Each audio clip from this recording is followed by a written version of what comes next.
evening, everyone. We'll just wait for another 2-3 minutes and wait for another few people to join, and then we'll start shortly.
All right, I think we'll start.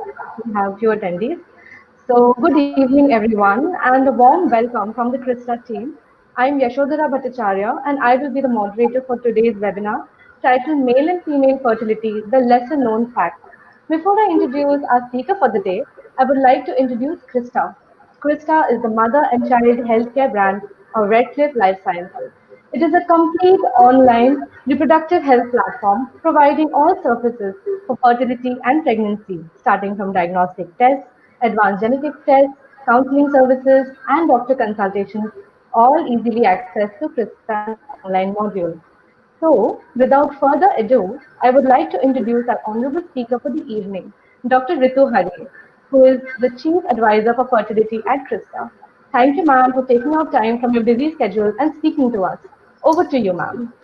Thank you, Team Krista, and good evening to one and all. Without wasting much of time, I shall go on with my presentation.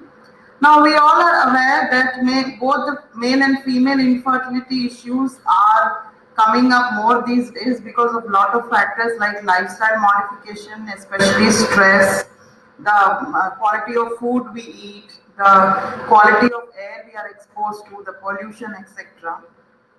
Now, seldom we ignore the male fertility side, but then male fertility side also needs to be paid attention to. In my today's talk, I'll be covering both the male and female aspects of infertility and how does it affect in getting the reproductive cycle affected. Um, so, infertility is the inability to conceive within 1 or more years of married life. Basically, there are two types of infertility: primary infertility and secondary infertility. Primary infertility means the couple has never been conceived even though after multiple attempts. Secondary means the couple is able to conceive, but then due to either of the factors, either it could be male or a female factor which might be responsible for the failure of reproduction. Now, in secondary infertility, the majority of the patients, 70 to 80% of the patients fall in the category of secondary infertility because RPL, recurrent pregnancy loss, even recurrent implantation failures after having one child, they may unable to conceive later years. there might be some factors which remain undiagnosed. So secondary infertility is the major focus. Now, with the mushrooming of lot of IVF clinics in and around India, we have majority of them in Kerala itself. We have, in fact, in India, all over the place, there are a lot of IVF clinics being mushrooming up. So the treatment is getting stabilized day by day. Clinicians are working up. Then geneticists, both geneticists, embryologists are, taking out there, doing a lot of research to find out the causes more and more. And these days we are into the era of second or third generation technology where any problems in infertility could be dealt. Now coming to female infertility, it could be either due to anovulation or oligoovulation. Anovulation means absence of menstrual periods for females. Oligoovulation means scanty periods, irregular period, or sometimes heavy bleeding due to many medical factors. Now, anovulation may happen due to factors like PCOS, polycystic ovarian disease, or polycystic ovarian syndrome, which is very common among young females, teenagers these days. PCOS are cysts, that is, instead of having around 10 to 12 follicles in each ovary, the PCO patients may have numerous number of small cyst-like follicles, which would be either due to hormonal imbalance or due to other factors, lifestyle factors like obesity, eating lot of fatty foods, or food from outside, plus Ajinomoto food. These all cause lot of PCO problems. The other important factor is chromosomal factors. Anovulation, that is absence of periods, can also be a chromosomal or a genetic factor in cases like Turner syndrome. Turner syndrome is referred to as 45X. Usually 46XX is the chromosome complement of a normal female. If there is only one X chromosome present in the female, they may be females genetically, but then they may be having, because of the loss of one chromosome X, they may not be having their menses properly, or they may have some uterine problems, they may have some ovarian problems, they may have problems in getting pregnant and even ovulating. So hormonal defects are also present, like thyroid problems or FSH, follicular stimulating hormone, which is a hormone responsible for development of follicles, that is eggs in females. That there might be some imbalance in those kind of hormones. And of course, lifestyle issues like exposing ourselves to a lot of pollution, exposing ourselves to a lot of stress in workplace, at home, not sleeping on time, not eating on time. The very important factor, as per my personal experience, I have seen, if you don't eat on time, if you don't eat a balanced diet, your body may be undernourished. No matter, even if you are obese, you might not be eating the right amount of food, you might not be eating you might not be eating food at the right time, not be sleeping at the right time. So these are some of the very simple factors, though important factors, which actually impact a lot on reproductive health or biological cycle of a human being.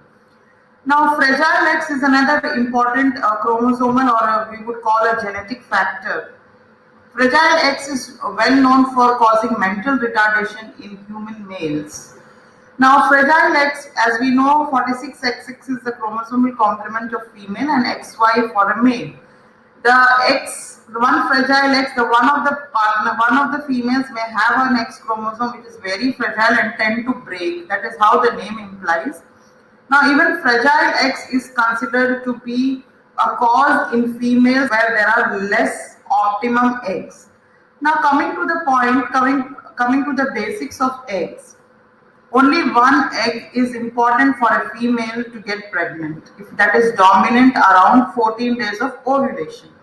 Now, if we have multiple eggs, that is in PCOS, the quality of eggs gets compromised. Imagine a patient with a lot of eggs in her ovaries, but then the quality of the eggs are compromised. That may lead to failure in reproduction or can lead to even recurrent pregnancy loss. So if a female has everything normal, if she has a fragile X, if she is a carrier of a fragile X disease, then her egg quantity, though her quality may be good, but the egg quality might be sufficed because of the presence of this fragile X chromosome. So this leads to a lower AMH. AMH is something, but AMH is called anti-mullerian hormone, which is a quantified version which tells you how many eggs a female can produce.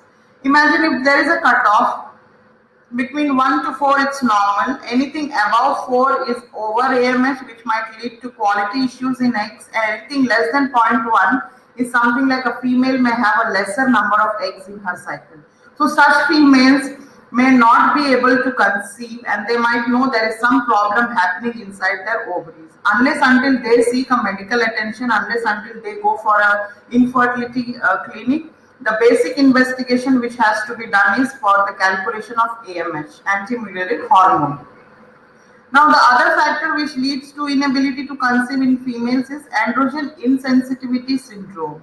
As I said, two X chromosomes are present. One of the X chromosomes can have the mutation in this, and that might. I have a similar case. I'm tackling a similar case in my clinic where a couple, a female is a carrier of androgen insensitivity syndrome. She has a mutation in her X chromosome. That means her DNA has some problem in one of the X chromosomes. So that has led to lower number of egg production in her ovaries.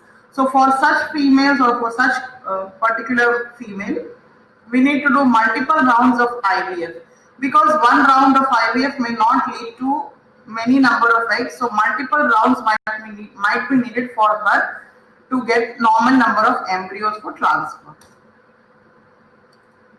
Now, other causes of infertility can be tubal factors, that is fallopian tube blockage. All of us will be knowing. If either of the tubes are blocked, then female will not conceive or may have recurrent pregnancy losses as well, may be having recurrent biochemical pregnancies.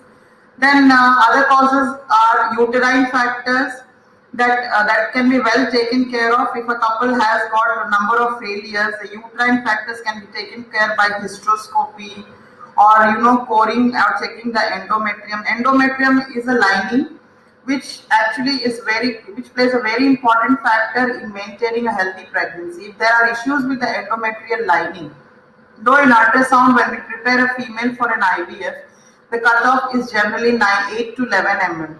So we just see a physiological growth of the endometrium. But there are some genetic factors, some gene expressions highly responsible for the endometrium to accept the embryo. There is crosstalk between the embryo and the endometrium of a human female, then only the embryo attaches it to the endometrium successfully. If there is no crosstalk, if there are some genetic problems, then the human embryo can be rejected by the uterus and the endometrium. So that also leads to one kind of infertility, which is referred to as recurrent implantation failure after doing lot of IVF attempts. So most of the challenges pre-pregnancy can be either recurrent pregnancy loss. RPL is referred to as more than 1 to 3 abortions. I mean, a couple, if they have 3 abortions, are referred to as under the category of RPL. Recurrent implantation or recurrent IVF failures are also after having 3 futile transfers, that is, which have failed with top quality embryos. Those couples are under the category of RIF. So if all other factors are normal, that is biochemical, endocrine or immunological.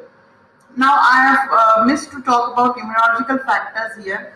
We believe that NK cells, the natural killer cells, they play a vital role in pregnancy. However, if the quantity of the NK cells are more in the uterus or in the endometrium, that also disrupts an embryo to get attached to the endometrium.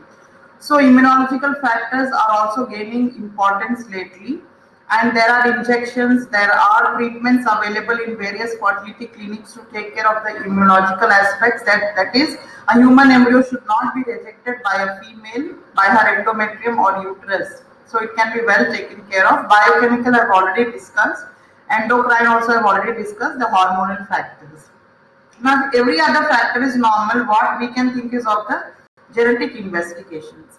Now, almost all first trimester pregnancy losses, that is any pregnancy loss which is happening before 3 months of the term, is referred to as RPL, the recurrent pregnancy loss. Now, those can be due to 90% due to chromosomal reasons.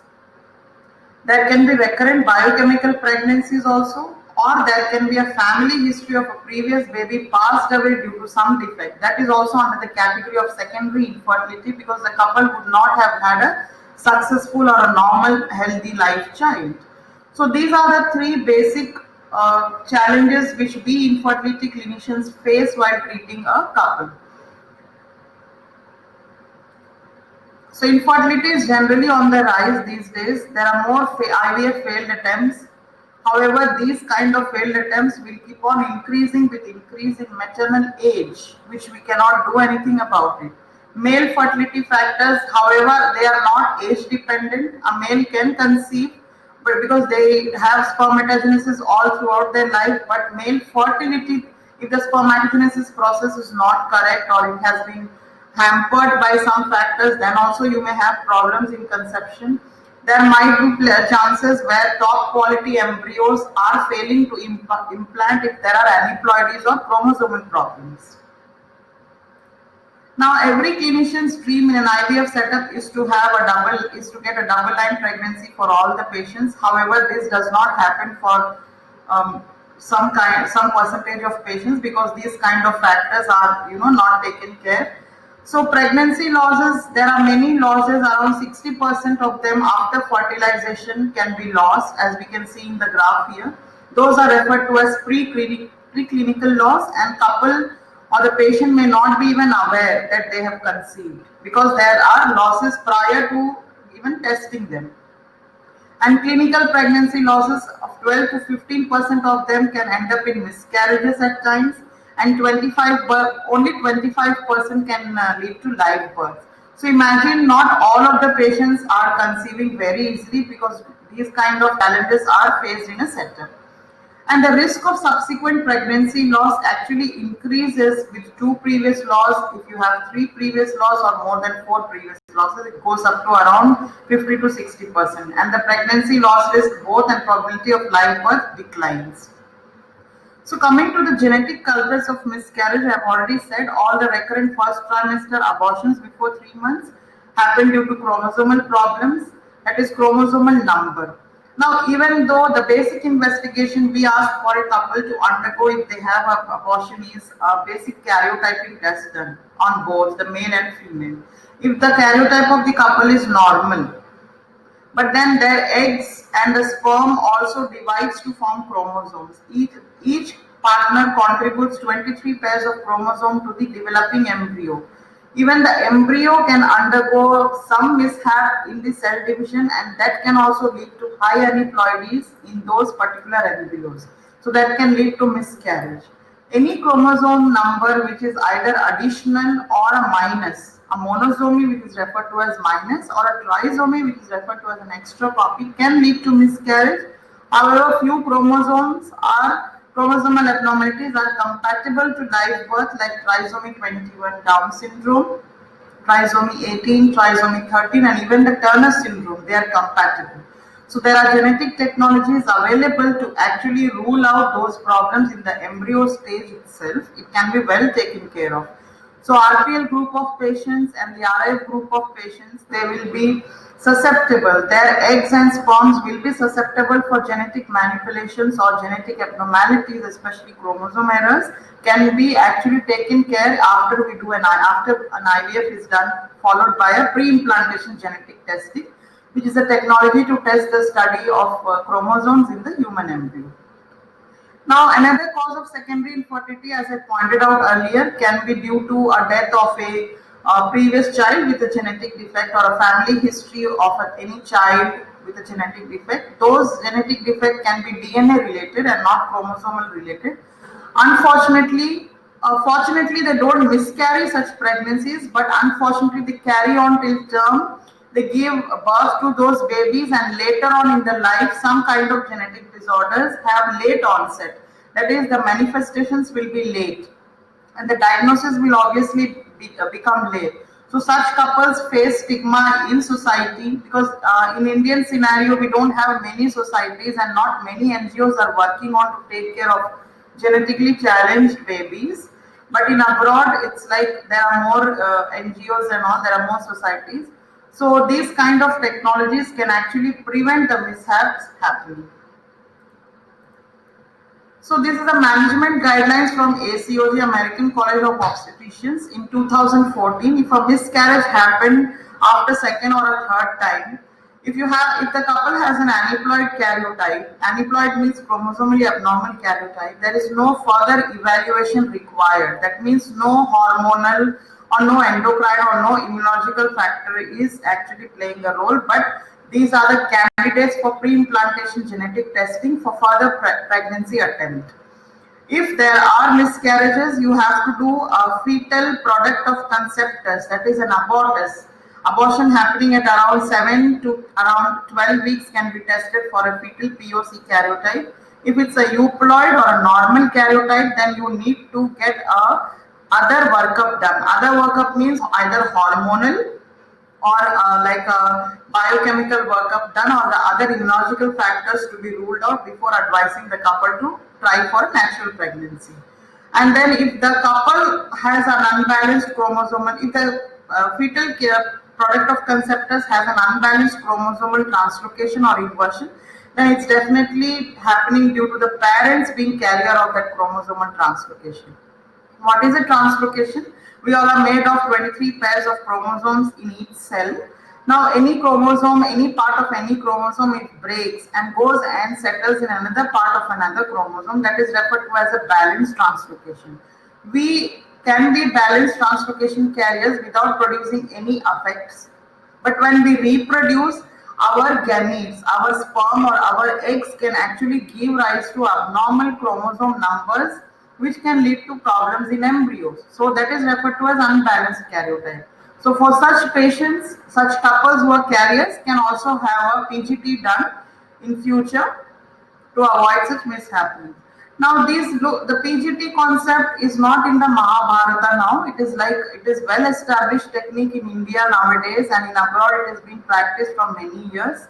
It looks easy for us to talk about PGT, but then when it comes to cost effectiveness for patients, now it is not for all the patients, but it is for patients who have had multiple failures of IVF, multiple miscarriages, their pregnancy is somehow not working out. So such patients, and some patients just want it. They have been trying for pregnancy and due to some factors it is not working out. There might be some factors in male side which is hampering pregnancy, can also be candidates of a pre-implantation genetic testing. Now this is a case history in our hospital. This is a case of a Robertsonian translocation between chromosome 15 and 21. The 15th chromosome tiny part has been broken and attached to 21st chromosome here. So we advised Katie, this particular patient had 2 abortions, spontaneous abortion in 2.5 months. Third pregnancy was also at 3rd month. So when we advised the karyotype, this was a karyotype of the female. Now this female was very difficult one to tackle. As I said in the beginning of my presentation, her AMH, her anti-mullerian hormone was very less. So we had to do multiple rounds of egg pickup. Then we had fertilized with her husband's semen, and the embryos were formed and the embryos were tested. The normal embryos were taken into account for transfer, and she has conceived and has a normal baby now. So imagine if this female would have waited for long. Her AMH was also too low. She would not have been able to conceive. Maybe a conceiving after many years also, and because of her translocation, it would have led to more abortion. So that would have made her psychologically traumatic. So this is how a PGT report looks, pre-implantation genetic testing. Abnormal, this is definitely an abnormal embryo. Red signifies a minus copy, that is only 1 copy of chromosome 9 and 1 copy of chromosome 14. So this is definitely an embryo which is abnormal and not transferable. Now such kind of chromosomal abnormality are seen in couples with multiple rounds of IVF failures. They get susceptible to such kind of abnormalities. So definitely if they perform a PGT on embryos, you will come to know, and the clinician can concentrate on transferring the normal embryos. If the embryo were not tested, then we could have blindly transferred based on morphological selection, and this would have led to pregnancy loss. So male infertility, which is seldom ignored, but it is a sole cause in more than 20% infertile couple, and it is an important contributing factor in many pregnancies which are responsible for pregnancy loss or implantation failure. Common causes of male infertility are due to their problems in semen analysis. When I say semen analysis, is the sperm has both structural and number, both structure and number. If there are some structural defects in sperms, then the couple will not be able to conceive, because the structurally abnormal sperms may be chromosomally or genetically abnormal as well. There might be some problems with erectile dysfunction, that is, the male side may not be able to, have sex properly due to erectile dysfunction or varicocele. The sperm veins can be disturbed, or mobility. The movement of the sperm may not be proper. That also leads to failed conception. Even the volume of semen plays an important role. So these are some of the important things which is not known to a couple when they have failed go to an infertility clinic. All these kind of factors will be looked upon. The basic investigation which will be ordered is a semen analysis for a male and ultrasound scan for a female on the day 2 of her periods to know how her eggs are developing. Now, the main causes of male factor infertility is smoking, alcohol consumption, exposure to radiation, mobile usage, chemotherapy, and even exposure to heat. When we practice in the Middle East, we practice in a clinic where we get a lot of Middle East patients. In Middle East, Dubai side, the climate is very hot, and we see a lot of male infertility cases over there because they get exposed to a lot of heat. Now, the heat is not good for the testicles. Testicle produces sperms. So those kind of those kind of males who are affected more may have a loss of either a good sperm production from their testicles, or can have morphologically abnormal sperms. Smoking and alcohol consumption no doubt causes both male and female infertility, but then they also cause DNA damage. Now, chromosome is different, DNA is different. Our nucleus inside the cell, nucleus is present inside the cell. 23 pairs of chromosomes are present. DNA is formed all across the length of chromosome. So you have DNA, you have levels at the DNA damage, you have levels at the chromosome numbers. So even if you take alcohol, or if you smoke, or you expose yourself to such kind of radiations or mobile usage, your DNA can get damaged, and that can lead to problems in conception. So this is a particular diagram where I have shown that the cell phone radiation, laptop radiation, the TV radiation, microwave oven, the radar radiation can actually impact your anterior pituitary hormones, LH and the FSH hormone, that is present also in males. Luteinizing hormone and follicle stimulating hormone can actually get affected. The Leydig cells which secretes testosterone can get, or testosterone is an important male hormone which is responsible for the sperm production, can actually get altered, which can lead to abnormal spermatogenesis, and then abnormal spermatogenesis can lead to decreased sperm count, decreased sperm motility. If the sperms are not motile, if they are not able to move quite quickly enough, that might fail to fertilize an egg. Sperm morphology can be impacted, sperm viability.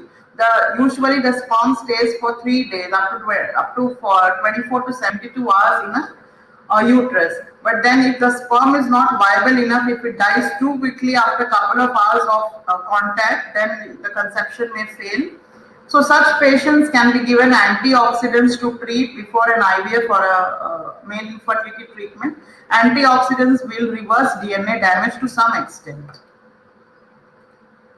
So the basic evaluations of a male partner is semen analysis to get it done from a good lab, a genetic or a chromosomal issue to be ruled out, especially for males who have no sperm count.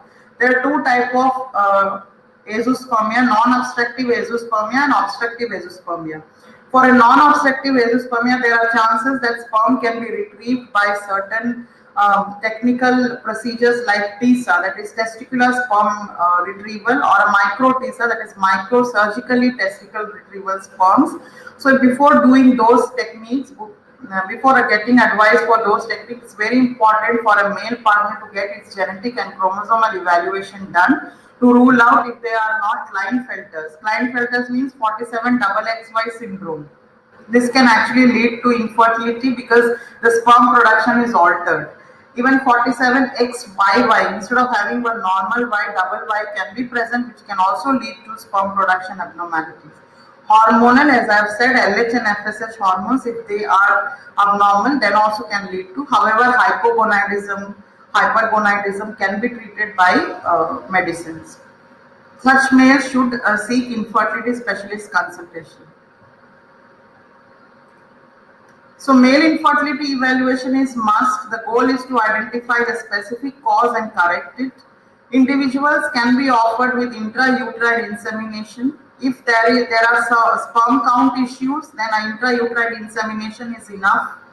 If there are morphological issues or if there are mobility issues, then ICSI, that is intracytoplasmic sperm injection, that is injecting the sperm directly into the egg of the mother, has to be done via ART technique, that is assisted reproductive techniques or an IVF technique. Individuals with genetic abnormality that may affect offspring conceived by ART, a PGT can be offered for such couples. And there are some couples who want to conceive by their own biological gametes and do not want to undergo any donor options. However, there are some couples who can undergo donor sperm options, which is very rare. So after getting an evaluation done, a clinician can give you answers for all these questions, and then you can take a decision depending on what kind of reproduction you're willing to choose, what kind of reproduction method. And there can be some underlying medical condition like varicocele, etc., which can be surgically treated in males. Now this is one of the slides, important slides, where I have put the type of sperm DNA damage. DNA damage can be at the level of DNA fragmentation. The sperm will actually undergo single strand DNA breaks. There can be breaks in the DNA. All of us are aware DNA is double helical structure. But if there are some breaks in any one of the strands of DNA, that can lead to altered spermatogenesis. If we get exposed to alcohol, etc., there can be levels of mitochondrial DNA damage. There can be telomere attrition.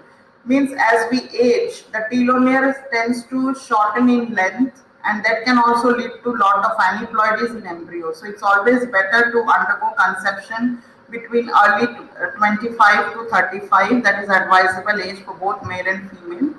And there can be Y chromosome microdeletion. This is another area where we practice, where we all practice as well. We look for some shorter deletions. Now in a Y chromosome, there are major locations. Though the chromosome is very tiny, it carries important genes to determine the quality of sperm or the quality of maleness in a human individual.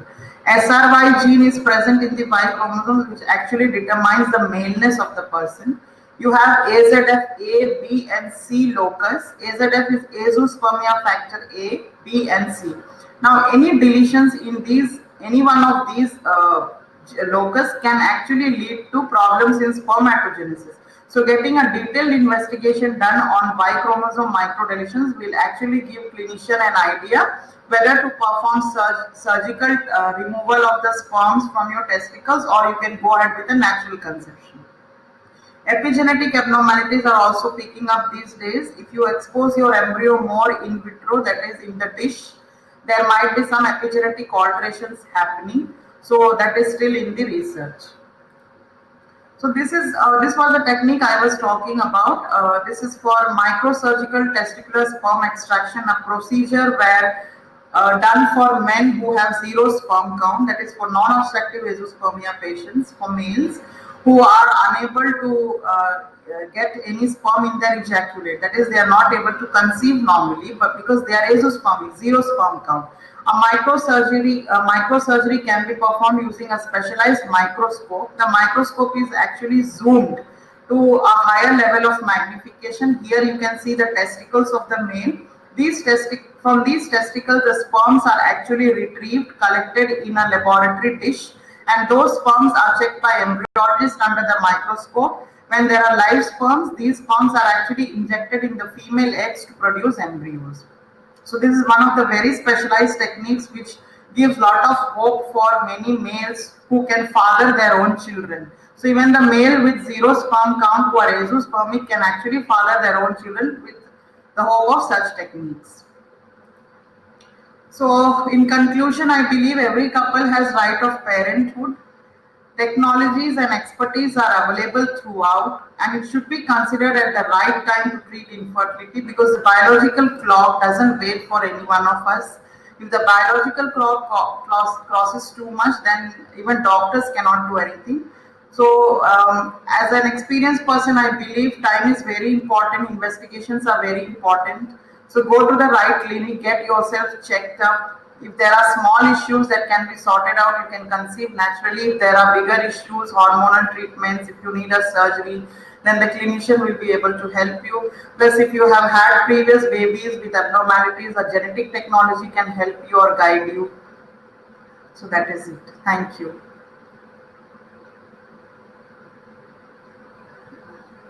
Thank you, ma'am. Thank you for the wonderful presentation. Thanks. We have a few questions for you. So Prateek has asked, a husband has azoospermia. How can the couple have a baby? Okay. What can be She, suggested? they have to come down to a clinic where there is especially a male infertility being taken care well of. The normal hormone analysis, semen analysis is of course azoospermia. We need to do a karyotype to see if there are karyotypic abnormalities. I think she should consult a clinic where is she based? That hasn't been given actually. Okay. She can email me. Our clinic takes care of all the male infertility cases. Okay. So, but then traveling would be a problem now due to COVID. However, wherever she is based, she can get her husband checked. Especially karyotyping has to be done first, and Y chromosome microdeletions to rule out if it's non-obstructive or obstructive azoospermia. Okay. Okay, ma'am. Thank you. Another question from Mithil is, a couple has had three IVF cycles but have not become pregnant yet. Why is that happening and what can be done for them? Okay, again, I would like to suggest as a geneticist, karyotyping needs to be done. Plus, the quality of embryos are very important. There can be immunological factors, there can be biochemical factors, and then she might have to take some lymphocyte treatments. One treatment which is coming up these days is HLT, that is husband's leukocyte transfer technique. Husband blood is collected and then injected into the wife's forearm to prepare her body so that the embryo is not being rejected as a foreign partner. So such kind of special treatments may be required if she had failed multiple attempts. Okay, ma'am. Okay, ma'am. Thank you. So there are a lot Another of question. factors Yes. involved along with Yes. genetics. Genetics is the first, and these kind of factors should be dealt. Okay, ma'am. Thank you. Another question by Vandana is, a couple want a baby. The male has all non-motile sperm and only 1 million count with grade 4 varicocele. Does surgery for the same help? And the female has all tests normal. Okay, our TISA would be able to give them sperms, and if a TISA is done, then she can conceive by IVF. That's what I believe. Okay, ma'am. Testicular sperm extraction. Okay. Um, Neha has asked, if a lady's fallopian tube is blocked, what does she need to do? Okay, only if one fallopian tube is blocked, the other one is still functioning, she has higher chances of conception. But if both are blocked, she can do an IVF or ICSI. One is blocked, she can try for natural conception. Okay. Um, Bhumika has asked, can a woman with PCOS conceive and how should they proceed from Yeah, there? there Now are that she, high chances of conception in PCO patients because they have lot of eggs. So age PCO is age dependent, lifestyle and stress dependent. If the girl is very obese, she needs to reduce weight and plus eat a balanced diet because PCO itself does not have treatment. If there are problems with anovulation or not menstruating on correct time, then ovulation medicines have to be given to plan her pregnancy and get a scan done to see what is the correct date of ovulation, and then pregnancy can be planned accordingly. It can be well taken care of. There is no need of going, but provided the age factor is very important. okay. Ma'am, if there's a patient or somebody who is, the lady is above the age of 35, does it change? Is there something else you would suggest? Sorry. If the lady who's come, if she is above the age of 35 because her age is an advanced age and she has PCOS, how would you proceed in that case? Okay, we would do a day two period. On the day of day two of her periods, we will do order an ultrasound scan. If her follicles are around more than 7 to 8 in each side of the ovaries, then it's fine. She can go ahead with the natural conception. But if she is not conceiving naturally, then she can go undergo an IVF. Because PCOS will have a lot of eggs, but the quality of the eggs might be a problem, might be an issue. So if the age is advanced, then I would say IVF would be the best option. Okay, ma'am. Shrinka has asked, hello, ma'am, what can be done in case of a retrograde ejaculation? How is it identified? Okay, I'm not a male infertility specialist. I might have to get back to you with this answer after talking to the male doctor. I'll reply you, Dr. Yashodhara. Okay, thank you, ma'am. Next, ma'am, Shalini has asked, what is your experience with the FMR1 gene and fertility? Yeah, FMR1 is the Fragile X gene mutation. If it is present, then the female may have less number of eggs, as I said. So, such females may require multiple rounds of egg pickup, and then they have higher chances of getting a male baby affected with mental retardation. So, in such cases, a PGD or a pre-implantation genetic testing should be accompanied with IVF. Okay, okay, ma'am. Thank you. Bhumika has asked, a lady's eggs are less than 18 mm in size. She is unable to conceive naturally. Can she conceive? Is she a contender for egg donation? Okay, less than 18 size on which day of the cycle that depends because some females have a 32-day cycle, some females have a 35-day cycle. So 18 is optimum and it's good for ovulation. But then if it is lesser than that, many days after ovulation, it is a problem. She might be needing some fertility injections to increase her chances of eggs to, ovulate. So injections alone can help. She can be a right candidate for an IUI, intrauterine insemination, Okay, or even a natural conception. She can try, but then ultrasound has to be done plus injection has to be taken in order to have ovulation in the right time. okay, Then the size okay. of the follicle will actually increase. Okay, thank you. Ma'am, Shrinka has asked, she is a genetic counselor and she has a case where a woman is 50 years old with hypertension and a thyroid problem. So she is not able to conceive naturally. Can she conceive with IVF?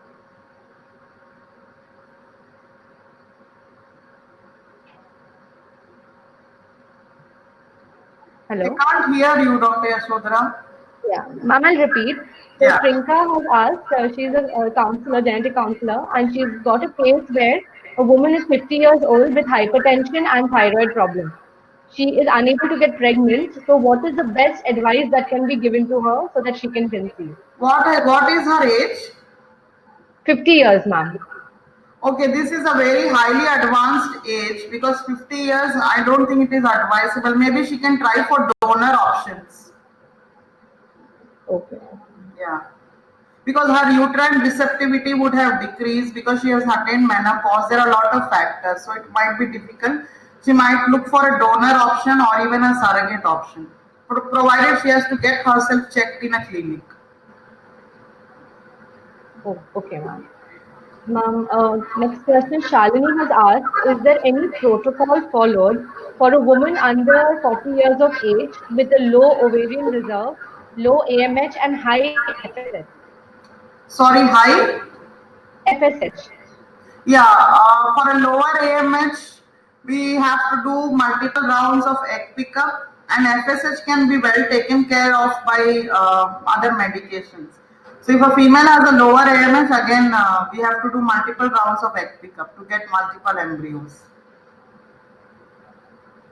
Okay, ma'am. Ma'am, I have a few two questions to ask you as well.